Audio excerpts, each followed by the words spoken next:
Welcome to Leadership Sovereignty, the podcast. I'm your host, Terry Baylor, along with Ralph Owens. Today, we'll discuss agreements, communication, and documentation, understanding the problem, how to proceed, defining the timeline, and the update mechanism, and document.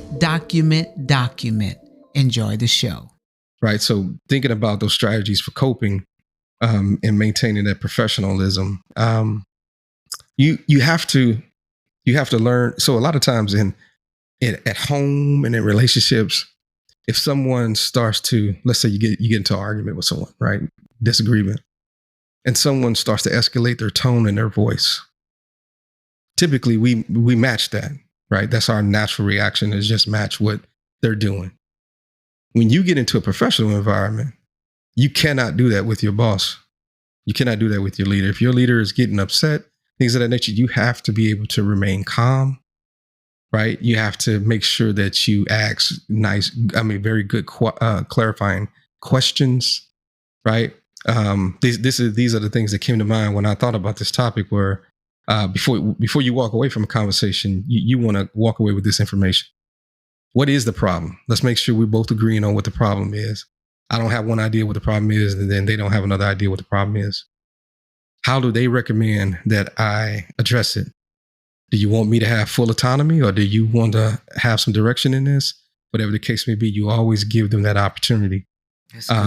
What's the timeline? What's the expectation around when you want this to be completed, right? Because you don't want to walk away thinking, oh, I have 2 weeks to get this done, and they thought you were going to get it done today, right? You want to identify the timeline. You want to identify how they want to be updated and when. Okay, you give me 2 weeks to do this. How often do you want to receive updates, and how do you want it? You want them email? You want to do them in our one-on-ones? How you want to do that? And then you document everything that you gathered, and you send it back to them for confirmation. Right? These are those steps of staying professional even when things get tense, because I've seen in my career so many times where I sat and I talked to a leader, and I thought I walked away with clear understanding, and then just to find out later on that we were as far apart as the East is from the West, right? And I had to come up with this little template in order to extract all the proper information out of that individual. And I can't say this enough, the key of all of this is sending it back. Because if you don't send it back and get confirmation, they'll say, oh, I never said that. Exactly. Right. Yes. But those are some of the things that come to mind for me too. Yeah. Ralph, I agree 100%. Right. Because at the end of the day, right. And then I went out and pulled off the shelf, the next level. And so some of these things are not just that Ralph went over, are not just about when things are not going well. It's really how you stay connected. Right. And Ralph, I love that you hit on the communication style, right? Because every leader's different. Some leaders want to do an IM, right? Some leaders want an email.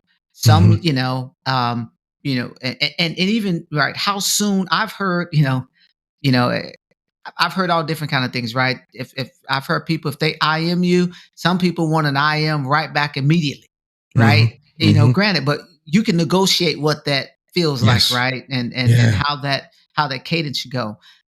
Some are, hey, if I send you an email, I like to have that email answered within 24 hours. Some say within the business day, right? So having a clear understanding of really, and how I put it in the notes were setting boundaries and managing expectations. Yes. Right? Because certain things, it may not make sense that you answer an IM within 5 minutes because you're in meetings and you have to be engaged, right? Or maybe you can just, maybe, hey, if I get it, if I'm in the middle of something, I'll thumbs up it, and then I'll get back with you before whatever, within 3 hours, 4 hours, wherever that negotiated item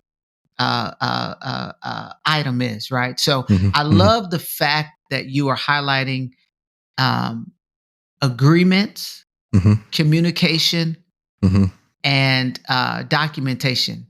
The other thing, I want to take that documentation step item just one step further. You also need your own personal documentation of what you believe is going on in the scenario. Yep. Um, and that's going to serve you for a couple different reasons, right? And Hmm. I'm just speaking anecdotally here, and also speaking from experience as well. So one thing that gives you is you have a running tally of what's Hmm. going on.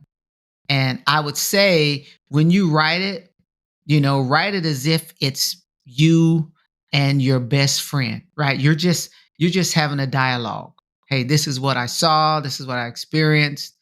Um, the other reason why that's good is it's healthy for you because now you've been able to release whatever it is that has you concerned or that you believe needs to be documented, right? So this document is about the experience, right?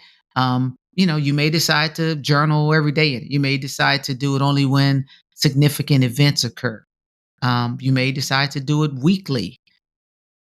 It is a healthy exercise to have because now let's say I don't, I've never had it get to this point, or I haven't worked with anyone who's gotten to this point, but let's say that they're asking you about events and circumstances and situations. Now Hmm. you have something that you can go back to, Hmm. date it. You don't have to fill in the blanks or the gaps because you've already That's right. documented it. That's right. That's right. That's right. You had mentioned something last week that we're probably going to dive into at a future date, and it's about the HR process, right? So there's this assumption that HR is there to only protect the employees from the company, but the reality is HR is there to protect the company. Okay. Yep. Now, when you get into leadership roles and you have to deal with HR, documentation is king. Documentation is king. I want you to remember that documentation is king. You probably have never heard someone tell you that you need to be documenting your interactions with your boss, unless it was a negative situation, right? Or you need to be documenting your interactions with your direct reports, right? The reason why that is so paramount is if it gets to a place where it's you against them, whatever the case may be, documentation is king. It is a good practice, to Terry's point, to incorporate documentation into your routine at work every day. And some people may say, "Oh, it's just it's additional administrative overhead. I don't have time to do that." The moment you get into a situation where you wish you had that documentation, it all becomes worth it. And if you've never gone through one of those situations, which we have, we realize that it is documentation is king. So, and what documentation also brings is accountability, right? Because your leader is going to make sure that they try to keep you accountable. Your documentation keeps your leader accountable. So just wanted to throw that in there too. No, it certainly does. And I've been in situations where I've had leaders who aren't as really organized. And Mm-hmm. so, and I found myself ping ponging, and I'm like, I don't like how this is going. So when I started, you know, keeping those notes and sending them back and, checking the boxes, then I saw their structure get a little better, Oh yeah, right? yeah, that's a great Because point. they understood that it was being documented. So, we've heard the term managing up. That's a Mm-hmm. technique to manage up, right? Yes, great. So now they see that they're being held accountable. Mm-hmm. Um, and even on that, right? Have have some cadence with your leader, Mm-hmm. right?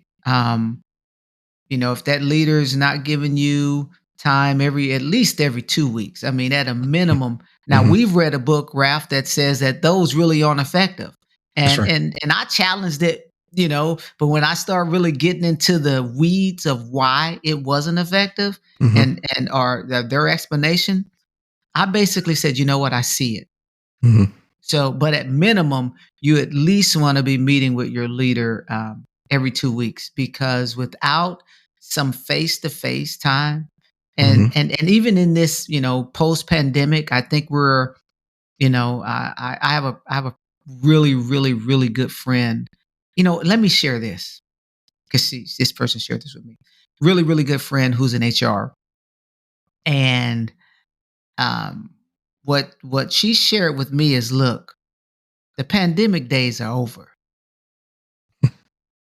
That warm, fuzzy, that kumbaya, we're all together in this. Hmm. Terry, those days are gone. Matter of fact, we may have gone backwards. That's right. That's what she shared to me. And so what does she mean by that? What she meant by going backwards is the corporate the corporate infrastructure from a leadership standpoint had really, basically, we saw the humanitarian side of it Yeah. Yep. in an extreme way, That's right. right? Because, and I get it, right? We were seeing some pretty horrific things, right? I don't know if we've really had an opportunity to really deal with what we went through. Thank you for being with us today on Leadership Sovereignty. Stay connected with us on X, formerly known as Twitter, and on Instagram by searching for Leadership Sovereignty. And just like this podcast, let's all collectively grow as we go. God bless.